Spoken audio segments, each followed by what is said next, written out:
Christmas treats naman tayo for today's video. Mga mi, tara na G!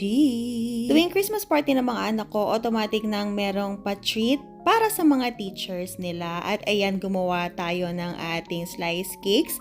Pinrepare natin using our cake scraps and then nilagyan natin ng melted na chocolate bar. Syempre, galing Achievers yan kasi napakasarap netong chocolate bar na ito. Damang-dama mo talaga ang pagka-chocolate niya. Sa lahat ng chocolate na natingman ko, ito yung chocolate na hindi nakakasuya at kukuha ka pa. Syempre, next naman dyan is lalagyan naman natin siya ng ACC whipping cream na lasang vanilla ice cream. Pang design dito sa cake natin, simple lang yung ginawa natin at naglagay lang tayo ng colored sprinkles para mas masaya naman siyang tignan. And then, ribbon lang natin at nilagyan natin ng Merry Christmas card. O diba, funggahan? Syempre, dahil ang Pasko ay para sa mga bata, gumawa rin tayo ng 107 pieces ng cupcakes para sa mga kaklase ng mga anak ko. Since 4 ang anak ko, lahat sila merong boxes. Pero yung sa panganay ko, 12 pieces lang yung ni-request niya. Noong una naisip ko na simple design na lang yung gagawin ko dahil napakarami ng cupcakes. Pero habang ginagawa ko na sila, na-realize ko na hindi.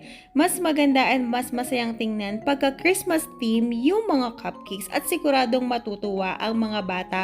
So after kong ilagay itong mga white design na ito with colored sprinkles, yung mga next designs natin is pang Christmas theme na. Sabi ko, ginagawa ko na rin naman sila. Bakit hindi ko pa bonggahan, diba? Last year yung ginawa natin is mga chocolate cake balls and nagbigay din tayo ng palute bags. Pero this year, ito nga mga cupcakes yung ginawa natin and medyo nilakihan na natin sila para naman mas ma-enjoy ng mga bata. Kasi marami din akong pa-order, so hindi ko na nabigyan ng time gumawa ng chocolate cake balls. Medyo mas nakakapagod kasi yun gawin compare dito sa mga cupcakes na i-bake mo lang and then i-design mo na after. Yung chocolate cake balls kasi i-form mo pa siya, tapos magme-melt ka pa ng chocolate and then design and all of that. Anyway, ayun na nga. Yung piping tip na ginamit natin sa color white is yung maliit na 1M. Doon naman sa color red is leaf na piping tip. And then, star tip naman dun sa may color green. Tapos, naglagay din tayo ng maliliit na sprinkles para naman dagdag design. At ito na ang final result.